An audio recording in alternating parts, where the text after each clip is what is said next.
Well, now that we've got the shitty pre-taped UK shows out of the way,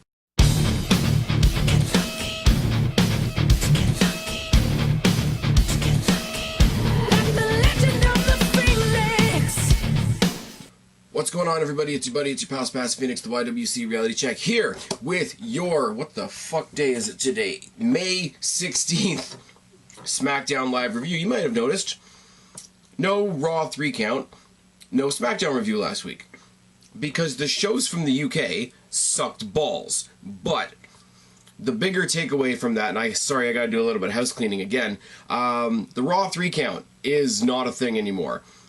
Thought I could have some fun with it. It was really a struggle to pull 3 points out of Raw, because Raw still sucks, other than one little element that they're beating SmackDown in right now, and I'll get into that later on. But yeah, my Mondays I'm doing other things other than watching Raw. It's really hard to pull anything good out of Raw, and none of you guys were watching it anyway.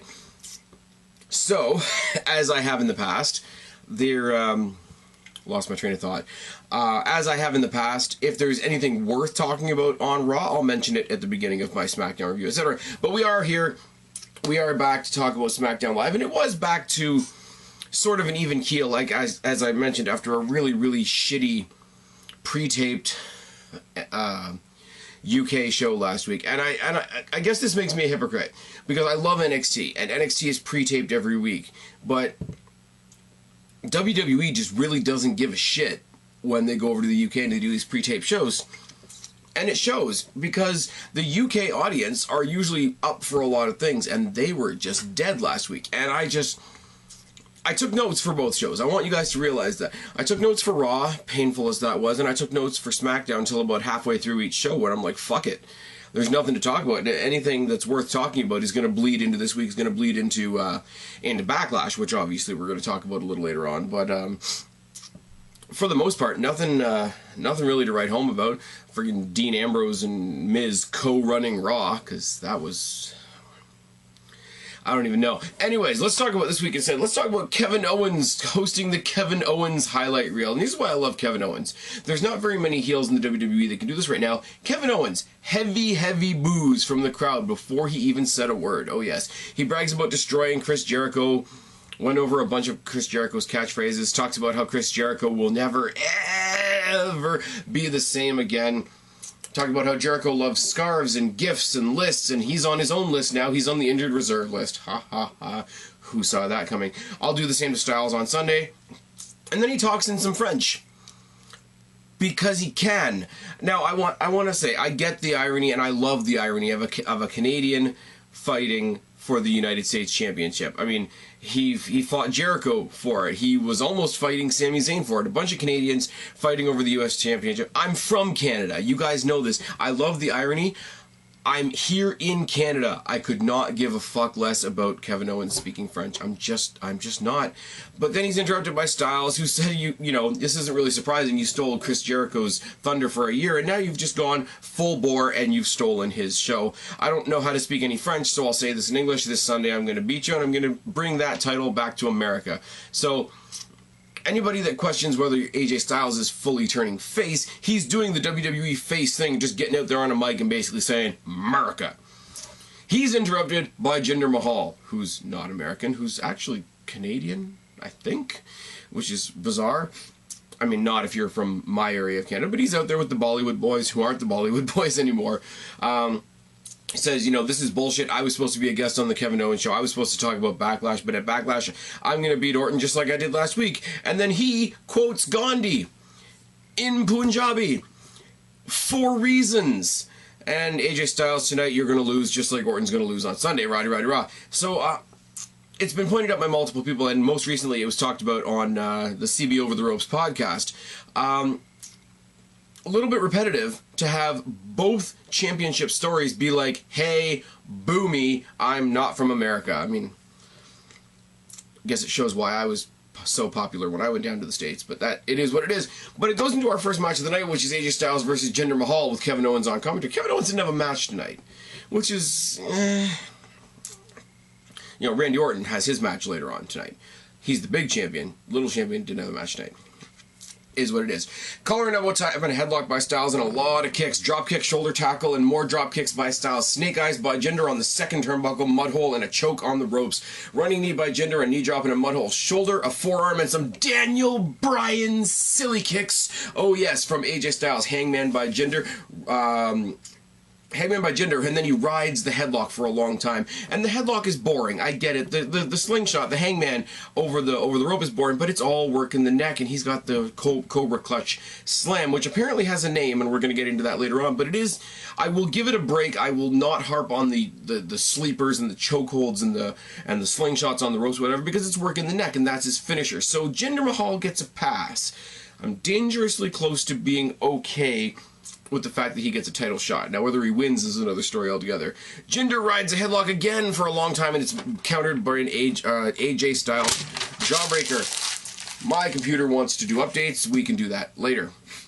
Hard Irish whip by Jinder in the corner basically bounces AJ Styles' sternum first off the top turnbuckle. Nice little spot. Great selling by AJ. Snake eyes by Styles. Boot by Jinder. Drop kick by Styles. They trade punches and strikes in the corner for a minute. Chop block and a flying elbow by Styles. Corner spears by Jinder. Just the sheer steroided up size of them. The corner spears, obviously in the corner. They've got a little bit of extra pump to them, I guess. A boot and a Pele kick by Styles. Ushigoroshi by Styles and a baseball drop kick. Owens attacks Styles on the apron, and he's able to do so because the Singh brothers are distracting the referee on the other side. If you really want to pump up this guy as a babyface, he's got a distracted referee and a 4-on-1 advantage. But Jinder Mahal wins with the Cobra Clutch Slam, which is apparently called the Colossus. Now, I really hoped, and we're going to get into this again later on in the night, I really hoped that the commentators just mispronounced this. Because for fans of Marvel, it sounds like they're trying to say Colossus. But they're just calling it the Colossus, which is just awkward to say. Give it a better name. But, great match. Everybody wins in this scenario, really, because everybody would have bitched if AJ Styles had lost clean to Jinder Mahal, who was Jinder Mahal a couple of weeks ago and is now a #1 contender. But Jinder Mahal needed to beat somebody big to look good going into this match on Sunday. I get it. With a little bit of help from his friends, he gets the win that he needs, and AJ Styles doesn't have to say that he lost cleanly to Jinder Mahal. Lana is coming soon, which is great. The Fashion Files. We had another episode of The Fashion Files. We got Tyler Breeze, who's dressed up as a guy who doesn't know how to dress up. He's got the mustache and the whole gimmick, and they're talking about the Usos, and they get their title shot on Sunday. I don't care. These segments are corny as shit. I get it. But they're funny. I enjoy them. They're a takeoff on Law & Order, which I used to watch, so I'm a little bit biased. They're a team that I like, so I'm a little bit biased. So I will admit my bias, and I will say that I laugh when they do this shit, and I would really like Breezango to win on Sunday. I don't have high hope for this, but I really wish they would. Orton is seen in the back, and he's asked what he thinks about Jinder Mahal being the #1 contender. And he says, virtually, what I would say if anybody asked me why I hate Naomi. This isn't about race, this isn't about color, this isn't about country or culture or anything like that. Nobody hates Jinder because of how he sounds or what he looks like or where he's from. They hate him because he's an ass. One comment, one promo by Randy Orton that I would love to aim at pretty much any SJW that brings me any argument ever. I don't hate Naomi because of where she's from or what she looks like or how she talks or whatever the case may be. I hate her because she sucks. We hate Jinder Mahal because he's an ass, according to Randy Orton. Randy Orton doesn't bring much to the table these days. He's kind of boring, but he brings logic like that, and that's okay in my book. Breezango versus the Colognes, which I really didn't write any notes for because I didn't want to bother, because I figured it was going to be a squash. It really wasn't. The Colognes really got a chance to look good in this match, and they did. And they were in there, and they were doing their extra special good, or their extra special best, I should say, to be serious. They're trying to shake off, you know, the tourist gimmick and the El Torito and the Matadors and all that sort of thing. It's like, without actually saying it, they're sick of all these shitty comedy gimmicks, and they're going out there and they're trying to actually represent their family, represent their heritage, and be a serious team, which is fine. But at this point, WWE has fucked them over so hard that I don't believe that they're ever going to be anything ever. That being said, They look good in this match. Breezango got the obvious win. There's a lot of... This is what I love, too, about Breezango. I love Breezango as a tag team. They're great. I think they could be great tag team champions. The gimmick sucks, but they are good enough that it shines through the gimmick, which sounds contradictory to what I just said about the Colognes. But, for two guys that have a really big comedy gimmick going on right now, and like we say, we just did the Fashion Files 2 segments ago, a lot of intensity from this team, especially Fandango, which really makes me smile. He's really embraced using the Falcon Arrow as his new finishing maneuver, and he really slams it in for a guy that's not that big. Usos come out, they cut their promo. It's sort of becoming typical, but it's the... fuck, I really can't think tonight. That it's not paranoia, it's the Usos promo. But the rest of it, it's kind of like watching... and I don't want to put them in the same category because they're not. But it's kind of in the same category as a Enzo and Cass promo. It's kind of the same category as a New Age Outlaws promo, a New Day promo, etc. It's fun. I enjoy the promo. There's great energy. It's very entertaining. It's very intense. It really gets you ramped up for the match that they're going to have on Sunday, rather. But what the fuck are they talking about? And I'm not saying that as a dig. I'm not saying... heel Usos. I'm all in. All the chips down on heel Usos. It's great. Never, ever, ever go back to the Technicolor pants and the face paint gimmick. But it's awesome that I enjoy the promo. But what the fuck are they talking about? And I said that on Twitter and got a couple of interesting answers. Anyways, another clusterfuck segment. And here's where I will say, SmackDown is falling down. I still do love SmackDown, but I used to love SmackDown's women's division, as you guys know. One of my favorites went over to Raw in Alexa Bliss. And we've really been struggling ever since. And to exacerbate this point, Shane McMahon comes out and says SmackDown is by far the better brand, and one example of that is our women's division, and you're going to see that on Sunday. Sunday we have a 6-person tag. No title match, and whatever. On Raw, I'll give them credit. I mean, they're giving them a shitty gimmick match at Extreme Rules, but they do have a good story going on with Alexa Bliss and Bayley. They do have a really interesting second story going with Sasha Banks and Alicia Fox, which I didn't see coming. They're still building up Nia Jax as sort of that big monster, that big Braun Strowman of the women's division type deal, and they've got her in the sort of frenemies type of gimmick with Alexa Bliss. They've got Mickie James there sitting in the wings. They've got Emma, if she can ever stop getting hurt. They're diversifying the way that SmackDown used to. SmackDown's just... I don't even know. They make a bunch of bad decisions. They make a bunch of bad decisions like not having a title match on Sunday. They make a bunch of bad decisions like having a 6-woman tag instead. Let's just shove everybody on the card. They make a bunch of bad decisions like having Naomi as their champion. Let's be real for a second. They make a bunch of bad decisions like turning Charlotte face. You guys know how I feel about Charlotte. As charismatic as that gray wall over there. Great wrestler, but as charismatic as that gray wall over there. And you're not going to make me love her putting her on a team with baby faces that I know she wants to fight, and it's just bad. Get right down to it. Natalya on the mic tonight was cringy. Ellsworth is still kicking around, and he's an idiot. Really makes me think that the only thing going in the women's division on SmackDown is Becky Lynch, which is good on the one hand, because she doesn't have to compete for attention with people like Alexa Bliss and Sasha Banks and Bayley and, whoever else is over on Raw now. But it's really, there's just nothing. And I mean, out of this, we get a singles match, the trash bag known as Naomi versus Carmella, and this gives me an opportunity to always, you guys know me, I always am welcome and open to give people a second, third, and even a fourth chance. So I'm going to do that with Naomi here tonight. We're going to take a look at what Naomi offered us tonight. We start off the match and Naomi's pulling some hair, because that's hard. And she hits a really, really messy Lou Thesz press, and then she steals Roman Reigns' drive-by and does it even worse than him. Carmella comes back with some body shots, a chop block, and a facebuster. Naomi argues with Ellsworth on the outside for reasons. Series of kicks by Carmella and a boot on the outside. Mounted punches by Carmella and a Bronco Buster. Carmella rides a headlock because she's a heel and follows it up with some body blows. Naomi, triumphant return, comes back with the no actual contact bullshit dance kicks and then falls on her own ass and calls it a jawbreaker. But justice prevails just once. We got to avoid the chocolate flaming camel toe of death. Quick roll up by Carmella gets the win for the welcoming committee. the women's division used to be one of the best things about watching SmackDown, and it's just bad. You figure all the hype behind Charlotte and Alexa Bliss, you know, people were sort of hit and miss on Alexa Bliss while I was, you know, singing her praises to high heaven. Flip the shows. SmackDown's now in the toilet, and Raw's women's division is all of a sudden worth watching. I'm just saying.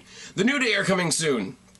Ziggler in the back cuts another Nakamura hasn't had a match yet on SmackDown promo, and then introduces his own highlight reel package, which is great, I guess.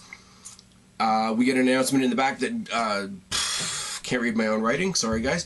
We get the announcement in the back that Baron Corbin is taking on Sami Zayn at Backlash, and then while Sami Zayn is making that announcement, he gets jumped by Baron Corbin, who's on his way to the ring to face Randy Orton in our main event. So our main event is Baron Corbin versus Randy Orton. Collar and elbow tie-up, and a headlock by Orton, and a snapmare. Some chain wrestling, a headlock, and another snapmare. A third headlock by Orton. Shot to the throat by Corbin, cuts off that sequence. Kitchen sink by Corbin, takedown by Orton. Axe handle and a lot of body blows by Orton. Mudhole by Corbin, who chokes on the ropes. Headbutts by Orton, and a mudhole by Corbin. Neck vice by Corbin, and some headbutts by Orton. It's a really, really repetitive kind of brawling match. Boot by Corbin, and he hits him with a one-punch knockdown, and this is my favorite part of the whole match, and it's not even an offensive maneuver. After the one-punch knockdown, Corbin's sort of given the real dirty eye to Randy Orton, and he's staring him down in the corner, talking some shit, and they must have been in really close with the camera, because they picked up one line in particular. He just looks at Orton, and he looks at the crowd, and he looks at Orton again, and he says, "They like you. That's why I'm hurting you." Which is fucking brilliant. I really like where they're going with Baron Corbin. Yeah, he's going to go and he's going to destroy Sami Zayn on Sunday. It is what it is. But they keep positioning him just outside the main event scene, and it's allowing him to sort of absorb and learn from and get that main event experience without actually being expected to carry a main event program. And it's a really good move on their part, and it shows with Corbin. Anybody that remembers when Kristen and I used to review NXT takeovers on this channel and over on her channel, we used to talk about how the guy had no expression, he had no personality. He went in there, he did his impressive physical stuff, but he had no personality, he had the dead face and the whole thing. He's really developing into a cocky asshole, and you get a guy with the ability of Baron Corbin who really sort of sinks into that character. See Alexa Bliss on the other side of the coin. When he does legit make it to the main event scene, it's going to be something special to watch. In my opinion, they trade some punches. Corbin eats the post, shoulder first, rolling, and we go into what we think is going to be Randy Orton's, 5 moves of doom. The rolling clotheslines, the power slam, the suspension DDT, but he goes for the RKO, and it's blocked into a beautiful deep 6 by Corbin, but it's not enough to stave off the second RKO, which gets the obvious and needed victory for Randy Orton. They both have matches going into Sunday at Backlash, but Orton's is a championship match. You knew he was going to win, didn't take away from the match whatsoever, and almost predictably, Jinder Mahal and don't call them the Bollywood Singh brothers come out, 3-on-1 beatdown. Jinder stands tall to end the show. Not a bad show at all. They pretty much did everything that they need to do going into Backlash. Backlash right now is it's going to partner up with Takeover Chicago, which I'll talk about a little bit more tomorrow, and then when we do our actual preview later this week. But Backlash partnered up, partner Backlash with the Takeover Chicago with the recently announced UK special that they're showing on Friday, which is a bunch of the guys from the UK division and a bunch of the guys from the 205 Live. It's going to be a pretty cool week of wrestling. I already will say, Raw's next pay-per-view in 3 weeks, Extreme Rules, is looking like a hot dumpster fire. Actually, I'm going to take a minute. I know I said I wasn't going to talk about Raw. Braun Strowman got injured. So we don't have anybody to make Roman Reigns look strong. We've got Samoa Joe and Rollins who are having a feud. We've got Balor and Wyatt who are just getting ready to start a feud. There's 2 matches for Extreme Rules that would have gone along with Roman versus Braun Strowman, I'm guessing. But Braun Strowman gets injured. We need somebody to make Roman Reigns look strong. We completely kill 2 other feuds to give Roman Reigns 4 other guys to squash at Extreme Rules. I'm going back to saying it. No holds barred on this. No regrets. Fuck Raw. That's it. Backlash, on the other hand, is looking pretty damn good. I didn't know this until I looked online. Apparently the kickoff match is Dillinger versus Aiden English. which is interesting because Dillinger just came up and English just got his tag team partner taken away, so he's trying to relaunch his career. So they're both basically starting from scratch. That'll be an interesting match on the kickoff. You got the 6-woman tag that's really not going to do anything. Breezango versus the Usos, Zayn versus Corbin, Styles versus Owens, Orton versus Jinder, and what I think might be the actual main event, which is Dolph Ziggler versus the debuting Shinsuke Nakamura. Now, add that to, as I said, some of the stuff that we're getting on the Saturday at TakeOver, headlined by Hideo Itami versus Bobby Roode. As I say, I'm getting repetitive now. It's going to be a pretty exciting week of wrestling, or weekend of wrestling, in my opinion. I've rambled long enough. I'm tripping over my words. I have been this whole video, so if you've lasted this long, toss it down in the box below. I haven't said that in a while. You got about 2 more days to go up into that annotation right there and add your questions to the May edition of Ask the Phoenix. If you've done so, thank you. If you don't want to, like I say, you've got about 48 more hours to do it. I've been Spaz, your YWC Reality Check. Subscribe up there, talk down there, start a conversation, keep all of these conversations going. Don't be a stranger. I'll talk to each and every last one of you later, but for right now, I am tagging out. Bye. Freak like me, don't apologize. They can't hold you down. You were born to rise. It's our time now to come out. If you're a freak like me.